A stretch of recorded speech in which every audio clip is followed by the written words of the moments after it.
Fred and Rose West are Britain's most prolific and sadistic serial killing couple. They derive so much pleasure, sexual and otherwise, from the pain of others. How did an ordinary family home in Gloucester become a sordid den of sex, vice and murder? Nothing prepared me for what I met with Rose. Nothing. A place of orgies and prostitution, converted into a torture chamber. You want to believe that they're going to let you go, that nobody can be that bad. 12 girls and young women would be butchered before the killers were stopped. I saw Rose as interested in violence and lesbian sex, pretty much in equal measure and preferably together, and that Fred's role was in many ways to assist her to fulfill her fantasies.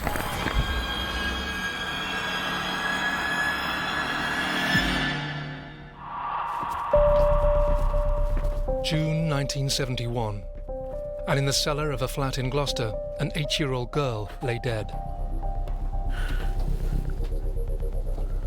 Christ, God. What you done? It's believed Fred West had killed before and got away with it, but this was the first time Rose had taken a life. From that moment on, there's a change in their relationship because they're locked in a deadly embrace. They both have, by that moment, killed. The girl in the cellar was Fred's 8-year-old stepdaughter, Charmaine. She'd been living with Fred and Rose at their flat on Midland Road in Gloucester. Fred wasn't the girl's father. She was the daughter of his estranged first wife, Rena. Also in the house was Fred's daughter with Rena, Anne-Marie. 17-year-old Rose had been left looking after the girls while Fred was in prison, serving a 9-month jail sentence for theft. There was a bad relationship from the start between Rose and Charmaine. Rose knocked her about and mistreated her and was very cruel towards her. While Fred was in prison, the level of abuse suffered by Charmaine increased. Rose was adept at hiding it, even from Fred's family. He was strict on the kiddies, so I mean, fair enough. But I mean, apart from that, there was no evidence that anything else was wrong. Rose had killed Charmaine on her own. Fred had been locked up at the time. We better get this sorted out. But he now took charge of disposing of Charmaine's body, becoming party to the crime. It's what's called joint enterprise. If you and I take part in a conspiracy to murder somebody, and I strangle them and you hide the body, we're both guilty. Fred buried Charmaine behind the flat. He always denied dismembering the body, but the facts suggest this was a lie. Fred insisted that he couldn't bring himself to mutilate a child. But in fact, when her remains were found, her skeleton wasn't intact, and parts were missing. Rose has always denied she was involved in any of the 12 murders, but Charmaine's death became key evidence at her trial. Fred was in jail during that period, and we were able to establish that that Charmaine was at home with Rose, and so the jury was satisfied that Rose was the person who killed Charmaine. Very best friend, hadn't she? At the time, Fred and Rose avoided suspicion by giving neighbours a cover story they'd stick to for the next 24 years. She's gone to live with Rena, her mother. Good bloody riddance too.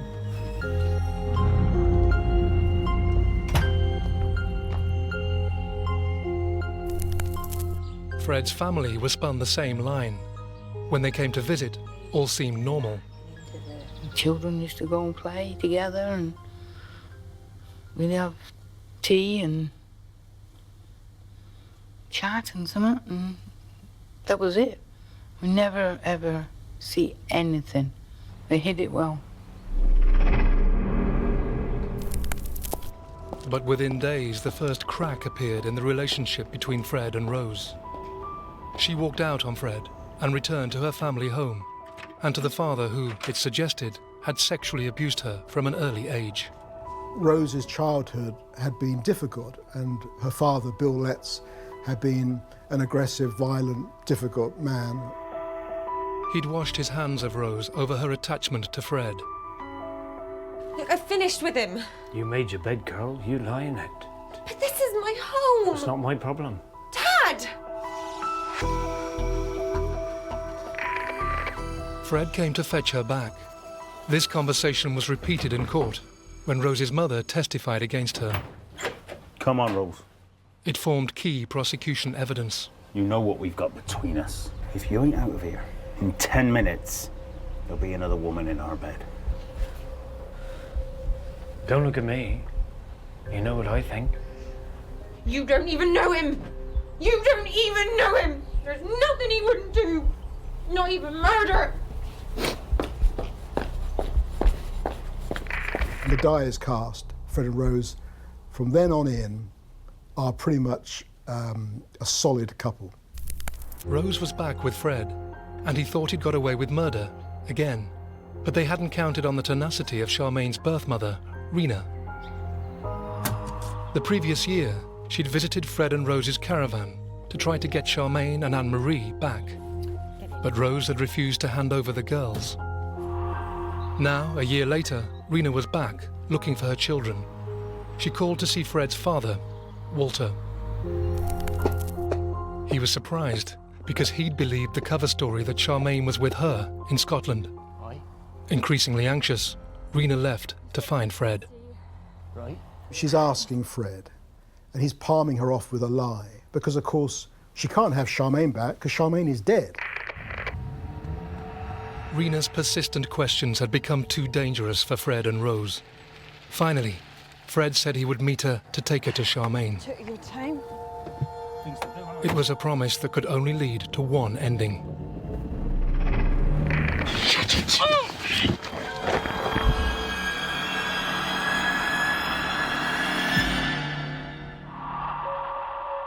In mid-1971, just 2 months after Rose had murdered Fred's 8-year-old stepdaughter Charmaine, her mother, Fred's first wife Rena, returned to Gloucestershire and asked to see her daughter. Fred and Rose knew Rena may discover the terrible truth. We suspect that Rena didn't really know the full depth of Fred's depravity. She probably didn't know that he was a killer. He lies to her. He says, "I'll take you to Charmaine, but first let's have a drink." He gets her drunk. It's believed when she could no longer resist, he murdered her in his car, asphyxiating her. Years later, chromium tubing and a toy red boomerang would be found with her remains. Fred and Rose both had this absolute obsession, the idea of perverse use of objects, of using rubber, of containment, of tubing. It's thought Fred took Rena back to Midland Road to dismember her. He kept a kneecap and other bones as trophies. He buried her in a field near Muchmarcle. In the field next door lay the 16-year-old girl believed to be Fred's first victim, his lover, and the children's former nanny, Anna McFall. Though Fred always denied killing Anna, in 1994 he took police to the graves of both young women. No one reported Rena missing. Well, we assumed she'd gone back to Scotland. With Rena and Charmaine out of the way, the relationship between Rose and Fred entered a new phase. She was sort of gradually taking over him. She was becoming more and more the boss, which eventually she took over completely. Fred and Rose married in January 1972 and went on honeymoon. But the really weird part about this is that it's not just Fred and Rose, it's Fred and Rose and another girl who they've picked up somewhere along the line, who is part of this bizarre menage. 18-year-old Rose was pregnant and wanted a bigger home for their growing family. They bought a house that would become notorious. 25 Cromwell Street in Gloucester's Bedsit land. Kathryn Halliday rented a flat nearby. At Cromwell Street, you could be anonymous and live in it because it was a lot of bed and breakfast, DSS. People came and went all the time. You didn't stay in Cromwell Street for very long. From the start, sex was at the centre of life there for Fred and Rose, as the trial later heard from 2 lodgers. Within hours of moving into 25 Cromwell Street, Rose slept with them. and soon almost everyone was sleeping with everyone else. Years later, when Fred and Rose faced trial, Howard Ogden was appointed as Fred's solicitor. He was rather in her shadow, and I felt that she was the strong one. I saw Rose as someone who was interested in violence and lesbian sex, pretty much in equal measure and preferably together, and that Fred's role was in many ways to assist her to fulfill her fantasies. Neighbour Kathryn Halliday saw at first hand how this worked. She first met Fred in her flat. There was nothing at all in Fred's way to suggest anything but a bumbling, goofy, builder, happy-go-lucky chap, and that is how he came across. I liked the guy. When I first met him, I liked him. He quickly established she was lesbian. Yeah, he wants to pop up and see our Rosie. She loves a bit of that, you know. Kathryn accepted the invitation, and Fred took her into Rose's bedroom. Nothing prepared me for what I met with Rose. Nothing. All of a sudden, out of the corner of my eye, I just caught this image of this woman, naked, coming into the room. Now, I'm pretty broad-minded, but that took me completely off my balance. She just draped herself over me. We didn't make love, we had sex. Fred didn't join in. It was her and me. And all the time he was on about Rose and give Rose a good time and she'll give you a good time. Kathryn returned to the house for sex sessions several times. But she was very, very domineering, very much so. And she was quite domineering over Fred too. You want to go make yourself useful? Go get my dressing gown. He only ever touched me once. We only ever had sex once. But he was a wee bit more gentle. But she was very cold, very cold. Shortly after moving into Cromwell Street, Fred began converting the house so he and Rose could explore sadistic sex. One of the most sinister things he does is that he turns the basement of the house into a torture chamber. One of the first girls he took there was his own 8-year-old daughter, Anne-Marie. She later described in court how Fred and Rose raped her and told her she should be grateful. She said she wanted to die. For Fred, the introduction of sex into a girl's life experience was the role of her father. It was the father's responsibility to break in their daughters. You don't want any other bastard doing that, he said, do you? Shortly after Fred and Rose began abusing Anne-Marie in 1972, they met a 16-year-old, Caroline Owens. Her story provides a unique insight into what awaited their victims. It was almost like, oh yeah, we're just going to rape you or decently assault you. And because we're going to make you a cup of tea after, then we can't be all bad. It was... There is a word I'd like to use, but I can't.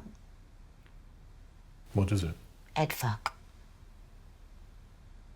Complete head fuck. Because you really... You want to believe that they're going to let you go, that nobody can be that bad. But a part of you don't believe that. The information that Caroline Owens was able to give us was really very, very important in the case. What happened to her in 72 was a thread that then ran through the other cases. It began late that year, as Caroline was hitchhiking to her family home after being with her boyfriend. Fred and Rose had started trawling the countryside for girls to join Rose in prostitution. They'd come back and say they'd been trying to pick up girls out of care who had nobody, so obviously wouldn't be missed. Hi there, darling. Want to hop in? It looks like you're going our way. That'd be great.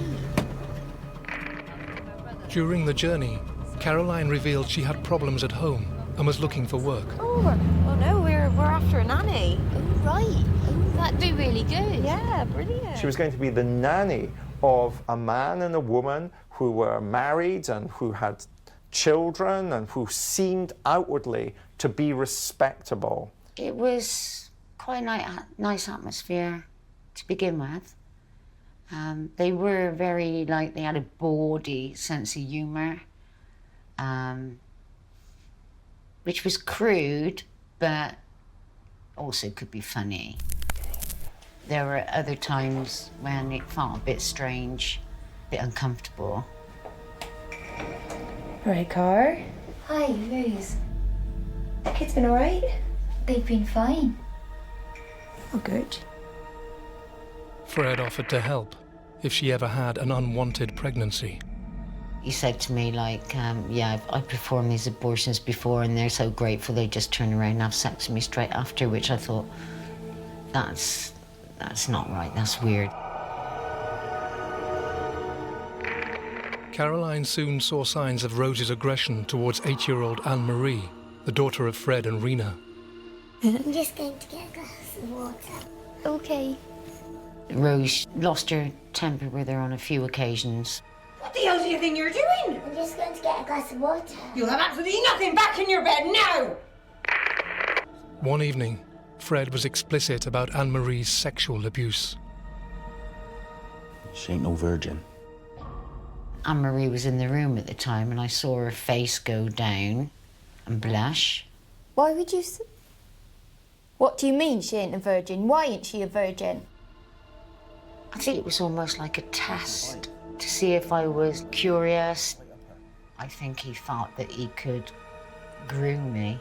Hey, nothing like that now. Fred backtracked, coming up with a story to explain away what he'd said. He said, oh, she had an accident on a push bike and the saddle came off and the part the saddle sits on penetrated her. Fred now feared Caroline might reveal what he'd said. She was about to discover how manipulative he could be. Since moving in, she'd cheated on her boyfriend with a lodger, and Fred and Rose had found out. You want to be careful about what you're thinking, innit? He was blackmailing me. You wouldn't want your boyfriend finding out about all this bed-upping you've been doing here. However, Fred's hostility soon evaporated. He and Rose tried to draw Caroline into their world. You all right then, Car? The characteristic manipulation by psychopathic individuals is one of charm and disarm. It's a cat and mouse game. He said, oh, there's me and Rose, a couple of friends, we've got a sex circle. That's something you might be interested in? I knew that was definitely something I didn't ever want to be a part of. Caroline had seen and heard enough. Just weeks after taking the job, she walked out on the Wests. But she wasn't out of their clutches yet. Rose had wanted sex with Caroline and was furious. She and Fred devised a plan to use their charm to abduct and rape her. Caroline was vulnerable. Age 13, she'd been sexually assaulted by an old man in public toilets. He's lying. Why are you believing him? The incident destroyed her self-esteem and trust in the establishment.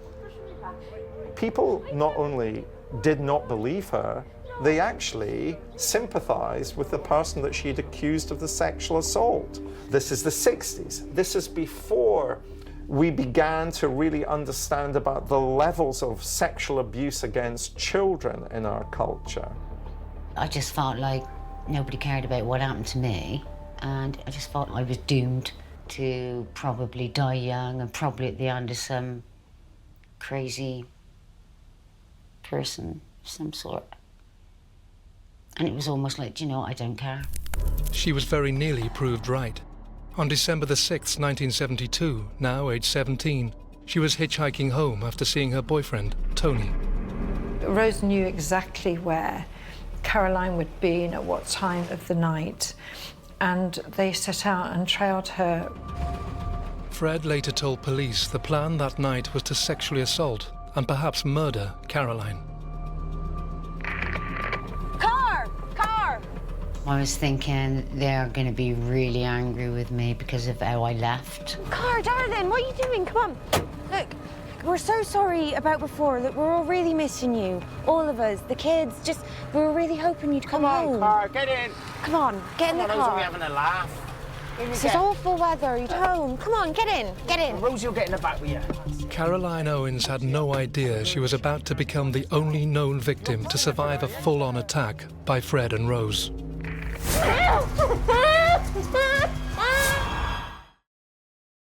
Caroline Owens, the 17-year-old former nanny of Fred and Rose West, didn't realise she'd just been abducted. She'd earlier rejected Fred and Rose's sexual advances, and now they wanted revenge. You been at Tony's, have you? Yeah. Had sex, have you? What? Had sex, have you? No. Check her out, Rosie. Oh, get off, Rose! Stop it!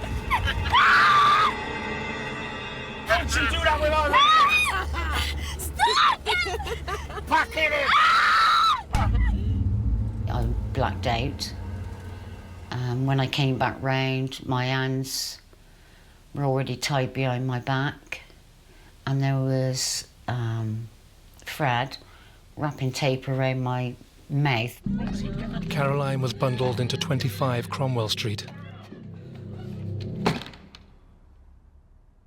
Her account of the 12 hours that followed provides unique insight into the sadism and torture that accompanied the subsequent murders. 23 years later, her first-hand testimony would prove crucial in court. This has all got out of hand, Caroline. We didn't want to have to hurt you. Now, I'll take that tape off, but you keep quiet, right?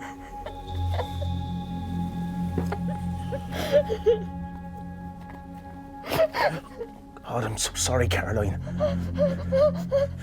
You hold still, right? He was really apologetic about this little scratch on my face, which to me was kind of crazy because he thought nothing of punching me until I was knocked out.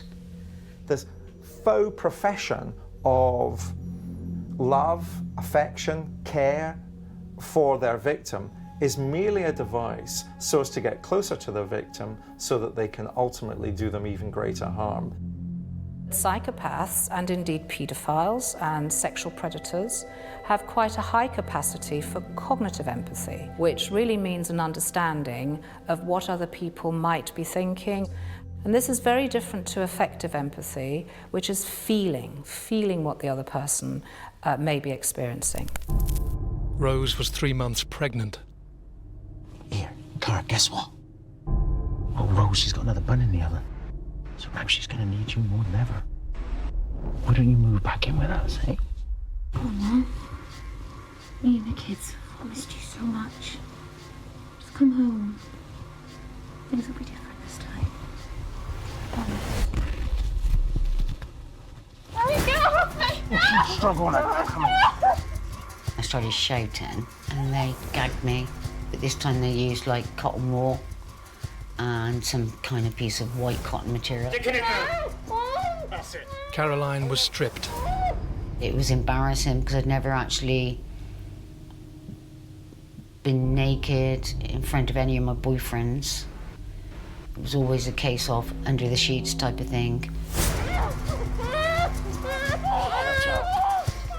Come on. What's wrong with you?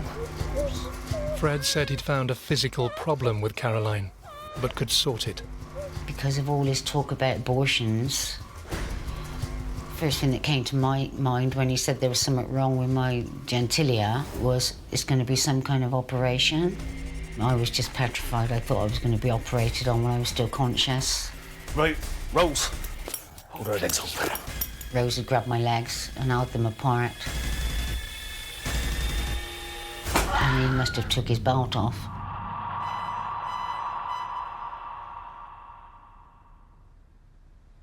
I was just more relieved that it was that and not a knife. Rose must have got some water and she was wiping me down with cotton wool. Finally, she thought she might escape. Help me! Help! At that point, I thought I might die. What Fred and Rose said to her next would years later form key prosecution evidence. You stupid little bitch! We're gonna put you in the cellar. You're my friends. They're gonna use you night and day! When they've finished, we're gonna bury you under the paving stones of Gloucester! We've got hundreds of girls down there. The police didn't find them and they won't find you! That, to me, was the lowest point then. And I just wished I'd died. Then, whilst Rose was out of the room, Fred raped Caroline. He wasn't rough for me, he was very gentle with me. To me, it felt like he just wanted to have a little go at me as well. And suddenly, she saw a chink in their relationship. Sorry, Car. Shouldn't have done that. You're supposed to be here for Rose's pleasure, not mine. Don't tell her what I've done, she'll kill us. Listen, if you promise not to tell her, move back here to live. I'll let you go. Okay?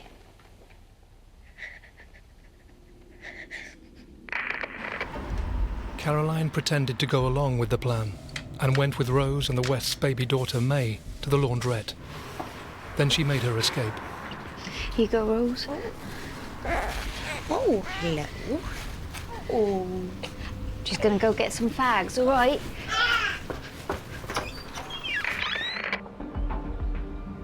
Caroline's mother persuaded her to go to the police, where a detective questioned her to test her story.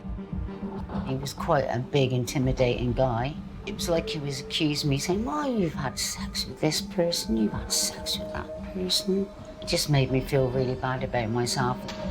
Caroline couldn't face a similar grilling in court, so didn't press charges of rape. This is before we really started to think long and hard about how rape victims were treated by the police and by the criminal justice system when they went to court. Instead, Fred and Rose were jointly charged with indecent assault causing actual bodily harm.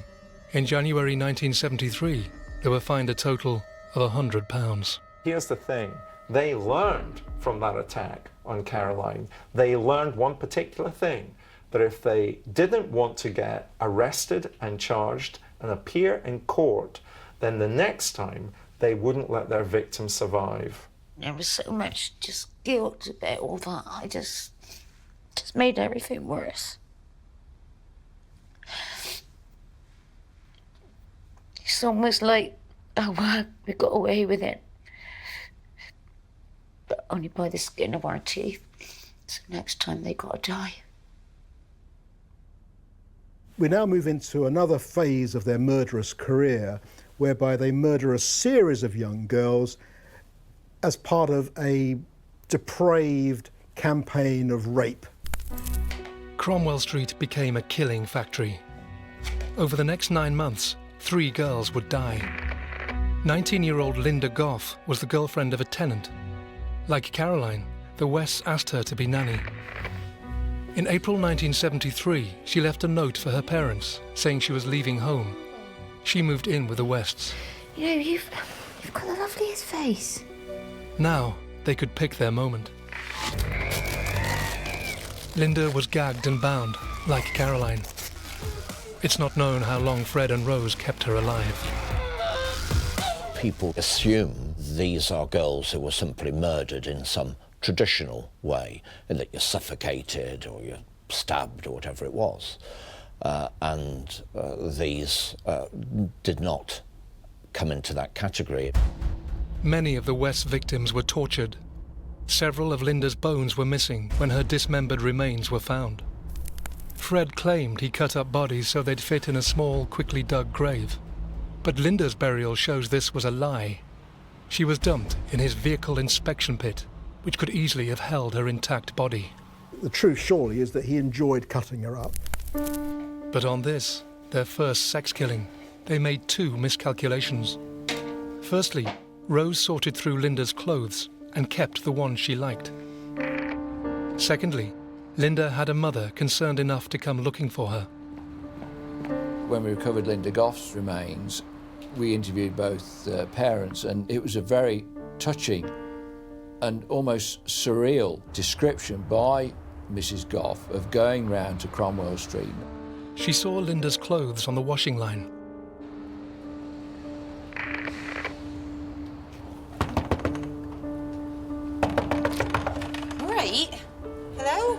I'd like a word with Linda. I'm her mum. Linda? Oh no, Linda's moved. She moved to Weston-super-Mare. She's looking for work. She said that as she looked at Rose, she noticed that Rose was wearing Linda's slippers. Glad to see the back of her. I just want to have a word. The Goffs presumed Linda had left some belongings behind. They told a neighbour, who was a policeman, that she was missing. But as Linda wasn't thought vulnerable, it wasn't pursued. The Goffs tried to trace her themselves, but in the end, simply accepted Rose's account. The normal response is, my daughter's gone. I don't know where she is. But I suspect what happens is the parent thinks, well, I know that they're trying to make something of themselves. Within weeks, the West set out to kill again. They'd fine-tuned their system for abduction and killing. Victim choice is absolutely crucial in relation to thinking about the West as serial killers. One group tended to be much younger, have very damaged backgrounds, and were often not even reported missing because there was nobody to report them as missing. They were runaways. The Wests used the hitchhiker abduction technique they developed with Caroline Owens. On the 10th of November 1973, they spotted Carol Ann Cooper.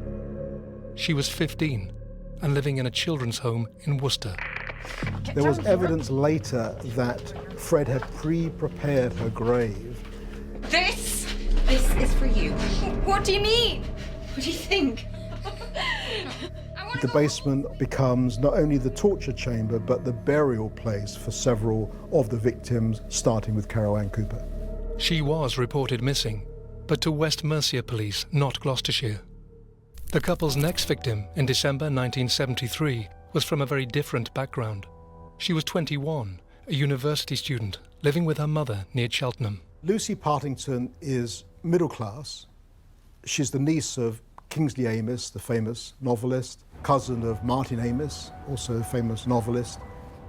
She is part of the second distinct group of victims, educated, older than the first group of victims. Sweetheart, what are you doing waiting for a bus in this horrible weather? And I think Rose was quite central, crucial in convincing intelligent young women that it was safe to accept a lift from somebody like Fred West.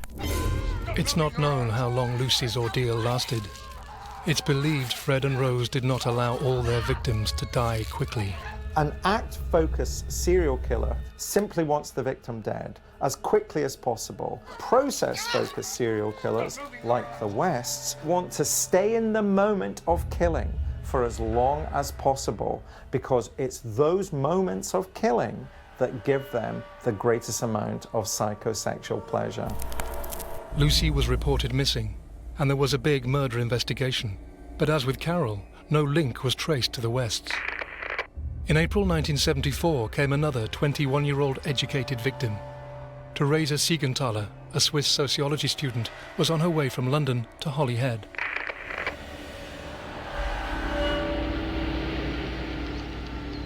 The West had worked out how to disappear people, how to abduct smoothly, efficiently, kill, and disappear those victims without anybody being able to trace those victims back to Fred and Rose. That November, Shirley Hubbard, a 15-year-old in care, was subjected to an extreme form of bondage. When they found her remains, she'd been encased in tape and other bonds, so she was almost in a cocoon. And to make sure that she could breathe whilst they tormented her, they inserted this pipe into her nasal passage so that she could be tortured and her scream would be completely muffled. Months later, Juanita Mott, 18 and from a broken home, became the next victim. Her family never reported her missing. Hers was the 5th burial in the cellar, which was now full. The house was already a brothel, and at about this time, the West began prostituting Fred's daughter, Anne-Marie, now aged 12. They introduced her to men they meet in pubs. Get in. To some of Rose's clients. It's believed the Wests were also physically abusing their children. because they were taken to accident and emergency 31 times. They took them to different hospitals. They didn't always take them to the same hospital. They were smart like that. But we had children with sexually transmitted disease, I think on one occasion. Well, hang on, how did that happen to a child? If a number of agencies had just joined up the dots, then we wouldn't be sitting here talking today about the numbers of young women who would end up murdered. The next victim wasn't killed for sexual thrills. Shirley Robinson, who was 18, made the fatal mistake of coming between Fred and Rose. She moved in as a lodger in 1977. You right there, my darling? You get everything sorted, okay? I think so. It would later be claimed in court she developed a sexual relationship with both Rose and Fred. She becomes pregnant with Fred's child. He really likes her, and as she grows closer to Fred, there's the feeling within the household that he may actually leave Rose. Shirley had become a threat to Fred's marriage. Hey, meet my next wife. Fred chose Rose. Shirley felt abandoned and threatened. In May 1978, 8.5 months pregnant, she was murdered in a frenzy. Shirley's body was found smashed apart, probably with an axe. When she dies, her child dies, and this is Fred's child. Essentially, what we see is a double murder. Not only is it a double murder, it's the murder of his own child. The baby's tiny skeleton was found alongside its mother. The number of Fred and Rose's joint victims now stood at 8. Their killing and betrayal was about to sink to new depths. In 1994, when the West's crimes were at last exposed, police faced questions about how so many girls could simply vanish. We need to be clear about what information the Gloucestershire police had. Only 1 or 2 of these people had ever been reported missing in Gloucestershire. One of those was Alison Chambers, aged 16, the West's last known sadosexual murder victim. In 1979, she lived at Jordan's Brook Care Home in Gloucester. Fred had started hanging around outside to offer lifts to girls. Like others, Alison was taken back to meet Rose. She has this rather touching fantasy of the life that she would like to lead, which is living in the country in a sort of cottage with, ivy round the door. Rose showed her a property she said she and Fred owned. When you're 17, you can come and visit us on our farm. In fact, the photo came from an estate agent's brochure. Alison was completely taken in and wrote to her mother she'd moved in happily with a family. She was murdered one day that August. A belt wrapped around her skull was still there when her body was found. After her disappearance, her parents received some information, I think it was a postcard or something, where they were satisfied that Alison was safe and well. Other children, their parents knew they'd gone missing but did not report it to the police. So the police in Gloucestershire had no reason to believe that any of these people were victims. The Wests were increasingly fearful their own children would reveal what they knew. To prevent Anne-Marie talking after school, she was forced to run straight home and was beaten if late. The Wests are very nervous. This is a very dangerous time. Shortly before her 16th birthday, Anne-Marie left home in 1980. With her gone, Fred attempted to have sex with his younger daughter, Heather. No, get out! Shush now, Heather. No! I told you a dad can touch his children. No, I told you, get out! And I told you, didn't I? A dad can touch his children. No, get out! No, get out! It's my right! She's a bloody lesbian, I'm telling you. What do you think you're doing, talking to your dad that way? Get out! And then there starts this story, Fred and Rose would repeat ad nauseum, that Heather was unnatural, that she was a lesbian, that she was giving children drugs, which I'm sure was all completely untrue. By 1987, there were 8 children living in the house, with Heather the oldest at 16. The youngest was just 4 years old. Tensions deepened after Fred and Rose discovered Heather had mentioned details about her home life at school, including the fact that Rose had lovers at Cromwell Street. What she has to do is she has to get away, like Anna Marie got away. And her ambition is to get a job that will somehow enable her to leave home. In June 1987, Heather left school and was pinning her hopes on a possible job at a holiday camp. Yeah, this is Heather. Oh. One of the kids told me that she cried when she told that she wasn't going to get the job. And really, this was her death sentence. One day that she was in the house with her siblings, they went to school, they came back from school. It was a rainy day, they remember, and when they came home, Heather wasn't there. Heather's remains showed her murder, dismemberment and decapitation were done in a frenzy. This was an explosion of Fred's innermost rage inflicted on someone who stood in his and Rose's way. Heather's body was stored overnight in a bin under the stairs. Her brothers and sisters were told the bin was full of old plaster and that Heather had left. Fred's family, including his then 7-year-old niece, were spun the same cover story, which would stick till the arrests. I remember Grandad asking Fred once how she was getting on, and Rose answering instead of Fred and saying that she'd got some job in some holiday camp somewhere, and they got a letter if she felt like it, and they were letting her live her life. In fact, Heather was buried beneath Fred's new patio in the garden behind 25 Cromwell Street. His niece, Sam, joined the barbecue party to celebrate its completion. Heather was the last known murder victim, killed because Fred and Rose feared she'd talk. But others survived to expose the truth. Kathryn Halliday began her relationship with Rose a year later. We'd chatter, we would laugh and we'd talk and different things, and we'd watch blue movies. But then she started to get really, really heavy. This is what we call. Fred and Rose produced a secret suitcase. Inside were implements of sexual torture and rubber gimp suits. That just made me realise it's time to go, get out when you can, because they had little zips across the mouth, had no nose holes for breathing, or no eye slits. The sex became still more brutal. One day, Kathryn found she'd been cut with a knife. She'd had enough and changed plans to spend Christmas with the Wests.